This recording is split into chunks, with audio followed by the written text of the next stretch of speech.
రాజ్యం లేదు. రైతు వ్యవసాయం చేయడం మానేస్తే ఊర్లో కుక్క కూడా ఉపవాసం ఉంటుందంట.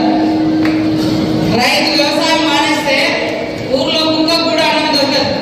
అట్లాంటి పరిస్థితి ఈ దేశంలో ఈ రాష్ట్రంలో ఉంది. కాబట్టి మరి ఈ వ్యవసాయాన్ని నమ్ముకొని బతికేటువంటి రైతన్నలను బాగు చేయాలనేటువంటి లక్ష్యంతో సీఎం రేవంత్ రెడ్డి గారి ప్రభుత్వం ఏకకాలంలో 2 లక్షల రుణమాఫీ చేసి ఈ దేశంలోనే 2 లక్షల రుణమాఫీ చేసినటువంటి ఘనత తెలంగాణ రాష్ట్ర కాంగ్రెస్ ప్రభుత్వానికి, ముఖ్యమంత్రి రేవంత్ రెడ్డి గారికి, మన వ్యవసాయ శాఖ మంత్రులు తుమ్మల నాగేశ్వరరావు గారికి దక్కుతుందని సందర్భంగా తెలియజేస్తా ఉన్నాను. మరి పేదకి బిడ్డలు కూడా సన్న బియ్యం తినాలనే లక్ష్యంతో ఆ పంటను ఎక్కడి నుంచో కొనుక్కోవడం కాదు, మనం పండించిన పంటను మనం తినాలి. మరి ఇవాళ అలాంటి ఉద్దేశంతో సన్న వడ్లకు కూడా 500 బోనస్ కూడా ఇవ్వడం జరుగుతూ ఉంది.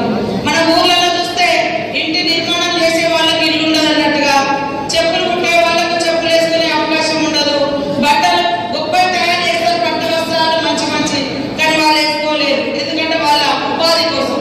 కాబట్టి ఈరోజు రైతన్న పండించేటువంటి పంట ద్వారా ఈ రాష్ట్రం, ఈ దేశం మరి ఆహార భద్రత, ఆహార ఫుడ్ సెక్యూరిటీ అనేది ఇవ్వాలనేటువంటి లక్ష్యంతో ఆహార ధాన్యాలను పెంచాలి. ఒక్కొక్క మహిళకి 2 చీరలు చొప్పున ఆమె గారు చెప్పిన డిజైన్ ని తప్పకుండా మీకు అందిస్తామని చెప్పి కూడా ఈ సందర్భంగా మనం చెప్తున్నాం. ఒక పక్క రైతాన్ని ఆదుకుంటూనే